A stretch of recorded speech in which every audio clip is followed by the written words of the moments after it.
આજની ધર્મકથા. પ્રણામ. સાગર સમુદાય અને એમના નાયકપણે જે બિરાજમાન એવા આનંદ સાગરજી મહારાજ. આપણે એવું સાંભળતા આવ્યા છીએ કે આચાર્ય એ જીન શાસનના રાજા છે અને આપણા જીવન દરમિયાન કેટલેક અંશે આપણે એ જોવા પણ પામ્યા છીએ. ક્યાંક ક્યાંક આપણને એવું લાગે કે આ રાજાપણું વર્તાય છે. પણ અત્યારે આપણે જે ચરિત્રો લઈ રહ્યા છીએ એવા મહાપુરુષોના કે જેમના નામે આ સમુદાયો ઓળખાય છે, એ એક એક ગુરુ ભગવંતના જીવનો જોઈએ તો એવું લાગે કે આ લોકો જેન્યુઇનલી રાજા જેવું માન પામ્યા. એ લોકોનો ઠસ્સો કેવો હશે એની વાતો સાંભળતા સાંભળતા એવું લાગે કે કદાચ રાજા પણ એમની સામે ઝાંખો પડતો હશે. એટલે આપણા આચાર્ય ભગવંતોની પાછળ મહારાજ નહીં મહારાજા શબ્દ આવ્યો. ખરા અર્થમાં મહારાજાઓ હતા અને એમાં પણ સાગરજી મહારાજના જીવનનો આ પ્રસંગ કે જેમાં બરોડાના વડોદરા સ્ટેટના રાજા સયાજીરાવ ગાયકવાડ અને એ રાજાની સામે ઊભો થયેલો એક પ્રસંગ. ગઈકાલે આપણે જોયું કે પૂજ્ય આનંદ સાગરજી મહારાજ પાસે એક બાળક આવ્યો, 7 વર્ષનો. સાહેબ દીક્ષા લેવી છે. સાહેબ તો પ્રશ્ન જ નથી કે ના પાડે. ના પાડી સંઘે, એ પણ એટલા માટે કે સાહેબ દીક્ષાનો કોઈ વિરોધ નથી, પણ બાળ દીક્ષા ઉપર આ સ્ટેટની અંદર પ્રતિબંધ છે. અને સાહેબે બધાને ઘરે પાછા વાળ્યા કે તમે કોઈ ચિંતા ન કરશો. 3 દિવસની અંદર શ્રી સંઘે એ બાળકને મુનિવેશની અંદર ઉપાશ્રયની અંદર જોયા અને ઉપાશ્રયની અંદર જોતાં જ બધાને ખ્યાલ આવી ગયો કે દીક્ષા તો થઈ ગઈ છે. વાત પ્રસરી. કોર્ટના અથવા સ્ટેટના જે અધિકારી હતા એ આવ્યા. એમને લાગ્યું કે ખોટું થયું છે, સાહેબ કોઈ ઘટસ્ફોટ કરતા નથી, ખાલી એક જ વસ્તુ પકડીને બેઠા છે કે અમે કાયદાનો ભંગ નથી કર્યો. કોર્ટના સમન્સ આવ્યા અને સાહેબને કોર્ટમાં બોલાવડાવ્યા. બધાને બહુ ચિંતા થઈ, પણ સાહેબે એમ કીધું કે કોઈ ચિંતા કરવાની જરૂર નથી, હું બેઠો છું. હું બેઠો છું આ શબ્દ કોઈ પણ દુઃખમાં રહેલ વ્યક્તિ માટે શ્રેષ્ઠતમ શાતા આપતો શબ્દ છે. એ ફિઝિકલી કોઈ ચેન્જ નથી કરતો, સિચ્યુએશનને કંઈ જ અફેક્ટ નથી કરતો, સારી કે ખરાબ કંઈ નથી કરતો, પણ મેન્ટલી એક રિલેક્સેશનની ફીલ આપે છે. કોઈક બેઠું છે જે બધું બરાબર કરી દેશે. અને આચાર્ય ભગવંતો આ ફીલ શ્રી સંઘને આપનારા છે. અમે બેઠા છીએ. આપણે પૂર્વની કથાઓ જ્યારે લીધી એમાં એક કથામાં આવ્યું હતું કે કાલિકેશ્વરી મહારાજ સાહેબના બેન મહારાજ ગર્દભિલ્લે એને ઉપાડી લીધા અને આખો સંઘ જ્યારે લાચાર બનીને બેઠો હતો ત્યારે આચાર્ય ભગવંતની આ ફીલ જીન શાસનને મળી હતી. એમ કેવી રીતે ચાલે? હું બેઠો છું. અને કદી ન સાંભળેલું એવું પરાક્રમ આચાર્ય ભગવંતે કર્યું અને છેક ઈરાન સુધી પહોંચી રાજાઓને લઈ આવી, પોતે યુદ્ધ કરી અને ગર્દભિલને હરાવ્યો હતો. આચાર્યપણું એ જ છે કે જે સતત જીન શાસનને ફીલ કરાવે કે અમે બેઠા છીએ. આનંદ સાગરજી મહારાજે આ ફીલ આપી, અમે બેઠા છીએ. અને તરત જ કોર્ટના સમન્સ આવતા એમને કોર્ટમાં જવાનું થયું. તેઓ ગયા. કોર્ટની અંદર સવાલ જવાબ ચાલે છે. આપે દીક્ષા આપી? હા પાડે છે. ખુમારી દેખાય છે જજને પણ. અને જજ કહે છે કે તમે તો કાયદાનો ભંગ કર્યો છે. ને ત્યારે પૂજ્યશ્રી એમને સવાલ પૂછે છે કે જજ સાહેબ એક વાત પૂછું આપને? તો કે પૂછો. અને ત્યારે પૂજ્યશ્રી અત્યારના MBA CA બુદ્ધિજીવીઓ આ બધા જ લોકો સાહેબના તળિયા ચાટે એવી બુદ્ધિમત્તાનું એક સરસ મજાનું દર્શન આ જગતને પૂજ્ય આનંદ સાગરજી મહારાજે કરાવ્યું. અને જજને એમણે પૂછ્યું કે આ રેલવે કોની છે? એટલે જજે કીધું કે રેલવે સેન્ટ્રલ ગવર્મેન્ટની છે.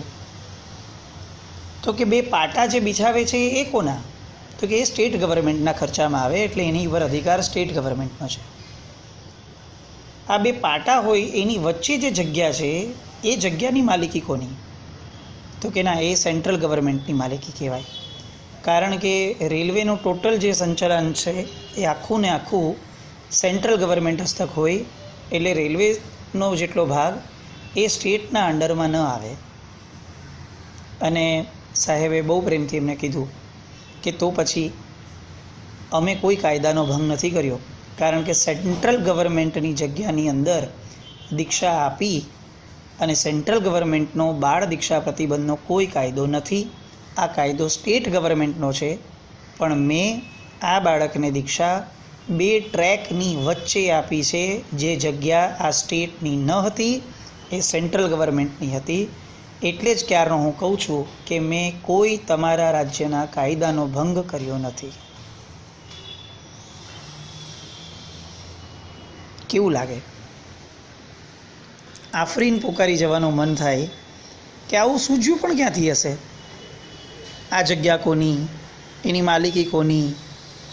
કેટલી વાર આપણે સાંભળ્યું કે દીક્ષાઓ આવી ઉત્તમ જગ્યા હોય થઈ, આ થયું તે થયું.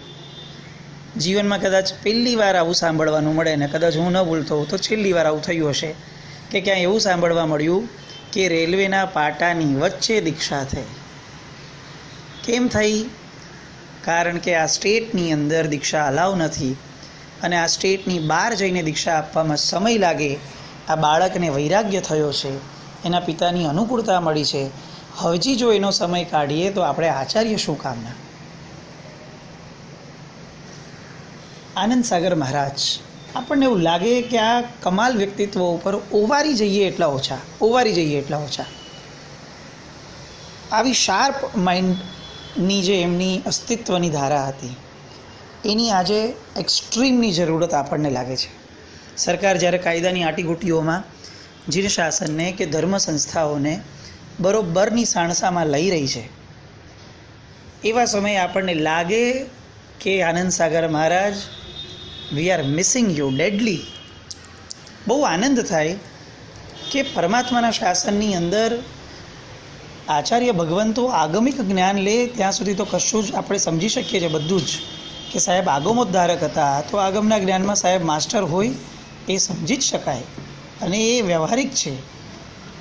પણ આ રીતે સ્ટેટની સામે આવા લૂપ હોલ્સ કાઢી અને એમાંથી રસ્તો કાઢીને પરમાત્માના શાસનને આગળ વધારવાનો આવો પ્રસંગ તો કદાચ જવલ્લે જ સાંભળવા મળે એવી આ ઘટના. સાહેબનો જય જયકાર થયો. ઇનફેક્ટ એમ કહી શકાય કે પરમાત્માના શાસનનો જય જયકાર થયો. એ જે બાળમુનિ હતા કે જેમની દીક્ષા આવી રીતે થઈ, એમનું નામ હતું અરુણ સાગરજી મહારાજ, જે સાહેબના અંતિમ શિષ્ય થયા અને એ પૂજ્યશ્રીના ખૂબ નજીકના અંતેવાસી તરીકે રહ્યા જીવનભર. હવે વાત કરીએ એક એવી કથાની, એવી યાત્રાની કે જે સાંભળતા સાંભળતા આપણે થાકી જશું કદાચ, પણ આ વાતો ખૂટશે નહીં. અને આ વાતો છે બહુ જ બ્રીફમાં, શોર્ટમાં, સાગરજી મહારાજે એમના જીવનકાળ દરમિયાન કરેલા શાસનના કાર્યોની. ઐતિહાસિક તવારીખ આવો શબ્દ છે ને આપણે બહુ બધી જગ્યાએ લખતા હોઈએ છીએ. ખરેખર દિલથી એવું કહેવાનું મન થાય કે આ શબ્દ બીજી વાર મહેરબાની કરીને આપણે ન લખીએ, કારણ કે ઐતિહાસિક કોને કહેવાય, તવારીખ કોને કહેવાય, શાસન પ્રભાવનાના કાર્યો માટે જીવી ગયા આવો શબ્દ કેવા જીવન માટે વપરાય એ જીવનની વાત હવે શરૂ કરું છું. કેસરિયાજી તીર્થ ઉપર ધજાદંડની પ્રતિષ્ઠા કરવાની હતી. વિવાદ બહુ મોટો હતો, કારણ કે દિગંબરોની સાથે સાથે ત્યાંની લોકલ પ્રજા એ પણ આપણા વિરોધમાં. અને આ બધાની સાથે કુનેહપૂર્વક કામ લઈ અને પૂજ્ય સાગરજી મહારાજે કેસરિયાજી તીર્થ ઉપર ધ્વજાદંડની પ્રતિષ્ઠા કરાવી હતી. મક્ષીજી તીર્થ જે સંપૂર્ણપણે એ સમયે આપણા હાથમાંથી સરી ગયું હતું. આપણા એટલે શ્વેતાંબર દિગંબર નહીં, સંપૂર્ણપણે જૈનોના હાથમાંથી સરી ગયું હતું. એમાંથી એ તીર્થને બહુ જ સરસ વ્યવસ્થિત કાનૂની દાવપેચ અને વ્યવહારિક રીતે વાતચીત કરી અને એ તીર્થને પાછું સાહેબ આપણા હસ્તક લાવ્યા. અંતરિક્ષી તીર્થની અંદર મુંબઈથી એક ચરીપાલિત સંઘ સાહેબ લઈને આવ્યા હતા અને એ સંઘની અંદર ત્યાં પહોંચતા જ શ્વેતાંબર અને દિગંબરના બહુ જ મોટા વિવાદો ઊભા થયા. એ વિવાદને પણ બહુ જ વિજયી રીતે, ખૂબ સુંદર રીતે સાહેબે એ વિવાદને પૂરો કરીને વિજય પતાકા લહેરાવી. સાહેબના એક્સ્ટ્રીમ કામોની અંદર એક કામ કે જેને યાદ કરીએ તો મસ્તક ઝૂકી જાય એવું નહીં, આપણે આખાને આખા ઝૂકી જઈએ અને ઝૂકવું જોઈએ એવું એક ઉત્તમ કામ સાહેબ થકી જે થયું એ હતું સમિત શિખરજી.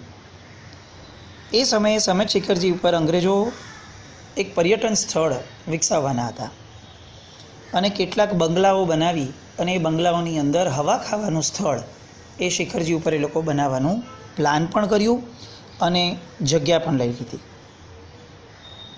વિરોધ થયો. ત્યારે આપણી જેમ વોટ્સએપ ન હતા અને ત્યારે આટલી મોટી સાધુ ભગવંતોની સંખ્યા પણ ન હતી. સાહેબ એ સમયે મુંબઈમાં લાલબાગમાં બિરાજમાન અને સાહેબથી તો તીર્થોનો આ આશાતના કઈ રીતે સહન થાય, એટલે સાહેબે તરત જ અહીંયા એક વિશાળ ધર્મસભાનું આયોજન કર્યું. એકની આવી અનેક સિરીઝ ઊભી કરી મુંબઈની અંદર અને આ જોશીલા પ્રવચનો સાંભળી અને પ્રવચનમાંથી એમણે 100 જેટલા નવયુવાનોને આ તીર્થની રક્ષા માટે કુરબાન અથવા ફના થઈ જવા માટે તૈયાર કર્યા. આપણે ત્યાં એક ફ્રેઝ આવે છે કે કોઈ માણસ જ્યારે ડેડલી તૈયાર થઈ ગયો હોય કોઈ કામ કરવા માટે તો ગુજરાતીમાં એવું કહેવાય કે એણે કમર કસી છે.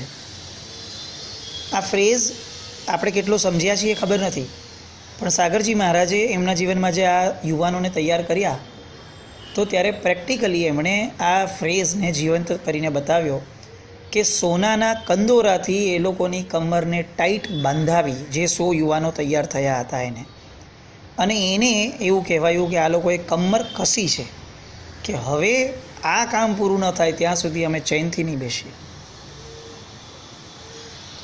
વાઇસરોયને સમાચાર મળ્યા કે આ તો બધું ગજબ થઈ રહ્યું છે અને આ લોકો મુંબઈ જેવા શહેરને જો આવી રીતે વિવાદમાં લઈને સળગાવશે, લોકોની અંદર હવા ફેલાવશે તો મુશ્કેલ થઈ જશે.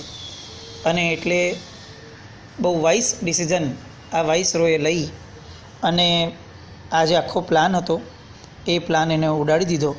ત્યારથી એવું કહેવાયું કે સાગરજી મહારાજે આ વાઇસરોય એટલે કે અંગ્રેજોની બંગલા બનાવવાની યોજનાને બગલા બનાવીને ઉડાડી દીધી. ઇતિહાસકારો કેવા મજાના શબ્દો લખે છે. સૂર્યપુરનું સાગર સ્વાગત આ ગઈકાલે આપણે જોયું અને આજે આ એક મજાનો બીજો શબ્દ સાગરજી મહારાજના ચરિત્રમાંથી આવ્યો કે બંગલા બનાવવાની યોજનાને બગલા બનાવીને ઉડાડી દીધી. આ સાગરજી મહારાજ હતા. ઠસ્સો જુસ્સો અને એક ચક્રી, જેને કહી શકાય કે શાસન કેવું હોય, પરમાત્માના શાસનની અંદરના ઉત્તમ પુરુષો અને આચાર્ય ભગવંતો કેવા હોય, નામ સાંભળે ને એ સમયની સરકારના વાઇસરોયને ઝૂકી જવું પડે, એ ઠસ્સો કેવો હોય. આ આપણને આ પૂર્વના મહાપુરુષોને ખરેખર એવું લાગે. આ જે આખી સિક્વન્સ છે, બધા જ મહાત્માઓ, પછી એ શાસન સમ્રાટ આવશે કે અન્ય સમુદાયોના બધા જ મુનિ ભગવંતો આવશે, નીતિસુરી મહારાજ સાહેબ વગેરે, એ બધાને સાંભળતા સાંભળતા એવું લાગશે આપણને કે જીવ્યા તો આ લોકો હતા. આપણે તો અત્યારે લાચારીને દિનતામાં જાણે સરકી ગયા હોય એવી રીતે આપણે માયકાંગલા થઈ ગયા. ખુમારી તો આ લોકો પાસે હતી. સાહેબે સમિત શિખરજીના પહાડને ખરીદ કરવાની વાત કરી.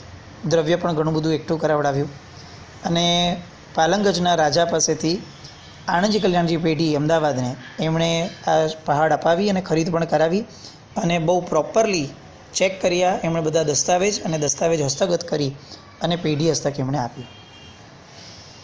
એ સમયે ગિરિરાજ ઉપની યાત્રા પ્રસંગે ત્યાંના ઠાકુર દ્વારા મુંડિયા વેરો લેવાતો હતો પાલીતાણાના.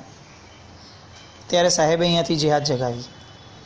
સિંહોરના જૈન સંઘની સહાયતાથી એમણે આ બધી વસ્તુઓ ચેક કરી સમજી અને સાથે શાસન સમ્રાટ નિમિષોરી મહારાજ સાહેબ, એમના ચરિત્રમાં પણ આ વાત ખૂબ વિસ્તારથી આવશે કે ત્યારે આ બંને અને બીજા અનેક મહાત્માઓએ જે કામ કર્યું છે, આપણે અત્યારે આટલા બધા મહાત્મા હોવા છતાં જેનો આંશિક 10% પણ પહોંચી ન શકીએ એવું એક મોટું કામ એ આ શત્રુંજયના મુંડિયાવેરાની સામે કર્યું હતું. એ વાતને આપણે વિસ્તારથી શાસન સમ્રાટના ચરિત્રમાં જોઈએ. પણ એમાં પણ સાહેબનો રોલ પ્લે, સાગરજી મહારાજનો રોલ પ્લે ખૂબ જબરદસ્ત હતો. એ સમયે શાસ્ત્રોક્ત વિધિઓના પણ કેટલાક વિખવાદો થતા હતા, આજે પણ છે, પણ ત્યારે પણ થતા હતા. અને એમાં છત્ર ગોઠવવાની સાચી રીત કઈ, ચાતુર્માસમાં શત્રુંજયની યાત્રા થાય કે ન થાય, જન્મ અને મરણની સૂતક પરંપરાનો એક્ઝેક્ટ શું એનું પાલન કરવાનું, ગ્રહણ સમયે અસ્વાધ્યાયનો કાળ હોય કે ન હોય, પર્વતિથિની ક્ષય વૃદ્ધિ વગેરે, આ કેટલી બધી વાતોમાં આ સાગરજી મહારાજે પોતે પોતાનો મત એટલો જોરદાર રીતે મૂક્યો, એસ્ટાબ્લિશ કર્યો કે એ સમયે એમના વ્યૂ પોઈન્ટની પણ એક બહુ મોટી કિંમતો વર્તાતી. વિક્રમ સંવત 1994માં સાહેબે જામનગરના ફૂલબાઈના ડેલામાં ચાતુર્માસ કર્યો અને ત્યાંના કાકા ભત્રીજા પરિવાર એટલે કે પોપટલાલ ધારશી અને ચુનીલાલ લક્ષ્મીચંદ, એ પરિવારે સાહેબની પ્રેરણાથી દેવબાગ, લક્ષ્મી આશ્રમ, જૈન ઉપાશ્રય, જ્ઞાન ભંડાર, ભોજનશાળા, એમ્બિલ ભવન, વિદ્યાર્થી ગૃહ, બોર્ડિંગ, આ બધાનું પણ જામનગરમાં નિર્માણ કર્યું. એમાંની ઘણી બધી વસ્તુઓ આજે પણ ત્યાં અત્યારે હયાત છે. બોર્ડિંગમાં એક જિનાલય, ગૃહ જિનાલય જેવું બનાવ્યું. ચાતુર્માસના અંતે ભવ્ય જરિયાનના સાચા છોડનું ઉજવણું કરી જીવિત મહોત્સવ કર્યો. ચાતુર્માસ પૂર્ણ થયો અને જામનગરથી સૌરાષ્ટ્રના તીર્થો અલગ અલગનો એનો એક છરીપાલિત સંઘ 36 દિવસનો શત્રુંજય તરફનો અલગ અલગ તીર્થોની યાત્રાપૂર્વકનો સાહેબે કાઢ્યો. આ સંઘની અંદર 800 બળદગાડા, 2000 જેટલા શ્રાવક શ્રાવિકાઓ અને 300થી વધુ સાધુ સાધ્વીજી ભગવંતો સાથે 30થી વધુ મોટા તીર્થોને એમણે જુહાર્યા હતા. આ સંઘ કેવો હશે? 20મી સદીનો એક બહુ મોટો સંભારણું કહી શકાય એવો પ્રસંગ એટલે આ છરીપાલિત સંઘ ગણાય. એ સમયે મુંબઈની અંદર ભાંગવાડીનું થિયેટર, એની અંદર એક ડ્રામા થવાનું હતું. નામ હતું અયોગ્ય દીક્ષા. આ નાટક ચાલુ થાય એ પહેલાં સાહેબને સમાચાર મળ્યા અને સાહેબ હતા ગુજરાતમાં. હવે ગુજરાતની અંદર રહીને આ કેવી રીતે ડ્રામા અટકાવવું? તો સાહેબે ગુજરાતમાં આ વસ્તુની આલેખ જગાવી. વિસનગર, મહેસાણા અને પાલનપુર, આ બધા ક્ષેત્રોની અંદર સાહેબે એવી જબરદસ્ત ઝુંબેશ ચલાવી આ નાટકની વિરુદ્ધની કે ત્યાંના યુવાનોની એક આખી ટીમ રેડી થઈ ગઈ અને આ ડ્રામા કરનાર હતા મિસ્ટર વર્મા. આ વર્માની સામે સાહેબે જે ઝુંબેશ ઉપાડી એના કારણે આ ડ્રામા સંપૂર્ણપણે ભજવાયા પહેલાં જ અસફળ થઈ અને પૂર્ણ થઈ ગયું. આ ઉપરાંત સાહેબે ગુજરાત, મારવાડ, માળવા, ઉત્તર પ્રદેશ, બિહાર, બંગાળ, મહારાષ્ટ્ર, આ બધા રાજ્યોમાં વિચરણ કર્યું. બહુ ઓછા મહાત્માઓ આપણને આવા સાંભળવા મળે કે જે લોકોએ આ બધા ક્ષેત્રો કે જે બહુ રિમોટ છે અને જ્યાં હાર્ડલી કોઈનું જવાનું થાય છે, ઉત્તર પ્રદેશ, બિહાર વગેરે, ત્યાં પણ સાહેબે ક્ષેત્રોમાં વિચરણ કર્યું, ધર્મ પ્રભાવકતા ફેલાવી અને લોકોના દિલ જીત્યા. મોહનદાસ કરમચંદ ગાંધી સાહેબને મળવા આવ્યા હતા અને દેશના વિકાસ માટે શું કરી શકાય એવી વાતો સાહેબ સાથે થઈ હતી. ત્યારે પૂજ્ય સાગરજી મહારાજે ઉદ્યોગ નહીં, ઉદ્યમ એ દેશનો વિકાસ છે, આવું એક વિઝન એમને આપ્યું હતું. જે વિઝન આજની તારીખમાં પણ જો એક્ઝિક્યુટ થયું હોત તો કદાચ દેશની પરિસ્થિતિ આવી ન હોત. પૂજ્ય પન્યાસી મહારાજ, ચંદ્રશેખર મહારાજ સાહેબ એક સૂત્ર હંમેશા બોલતા કે આ દેશની બાબતમાં એક કમેન્ટ આપવાનું મન થાય કે દેશ આબાદ, પ્રજા બરબાદ. અને આ સ્થિતિ આજે પણ વર્તાય કે જીડીપી રેશિયો વગેરેના નામે દેશને આબાદ કરાય છે અને અંદરખાનેથી પ્રજા બરબાદ થઈ રહી છે. અને એ બરબાદી ન થાય એટલા માટે સાગરજી મહારાજે ઉદ્યોગ ધંધાઓને નહીં, ઉદ્યમને પ્રાધાન્ય આપો, આવી એક સલાહ એમણે મોહનદાસ કરમચંદ ગાંધીને આપી હતી. જે સલાહ સાંભળ્યા પછીથી કેટલી એક્ઝિક્યુટ થઈ એ બધા આપણે રિઝલ્ટની ઇફેક્ટથી જોઈ રહ્યા છીએ. બનારસની યુનિવર્સિટીમાં સાહેબને પ્રવચન માટે વિનંતી કરાઈ ત્યારે સાહેબે ત્યાં જઈ અને સંપૂર્ણ આખું પ્રવચન સંસ્કૃતની અંદર સાહેબે આપ્યું હતું. તીરાપંથ સમાજના આચાર્ય તુલસીજી, પંડિત નાગરાજજી, ત્રણથોઈ સમાજના આચાર્ય યતીન્દ્ર મુનિજી, પંડિત ભગવાનદાસ હરકચંદ, પંડિત હીરાલાલ કાપડિયા, પંડિત પ્રભુદાસ બેચરદાસ પારેખ અને આવા કેટલા બધા પંડિતો, મહેસાણાની અંદર તૈયાર થયેલા પ્રાધ્યાપકો અને વિદેશ જર્મનીથી આવેલી લેડી ક્રાઉઝ, આવા અનેક વિદ્વાનો એ બધા સાહેબ પાસે આવી અને આગમોના સંશયોને પૂછતા અને સાહેબ આ બધાના સંશયોને દૂર પણ કરતા હતા. અને એના કારણે એમ બધાના માનસપટ ઉપર એમણે જે પોતાની પ્રતિભાની પ્રતિકૃતિ ઉપસાવી હતી એ આજે પણ આગમોદ્ધારક શબ્દ બોલો તો તમે બીજા કોઈને વિઝ્યુઅલાઇઝ ન કરી શકો. એ સાગરજી મહારાજ જ હોય. એ જે આપણી ઇફેક્ટ અત્યારે દેખાય છે આપણામાં, એ આ બધા પરાક્રમો અને આ પંડિતોના માધ્યમે આપણા સુધી પહોંચે છે.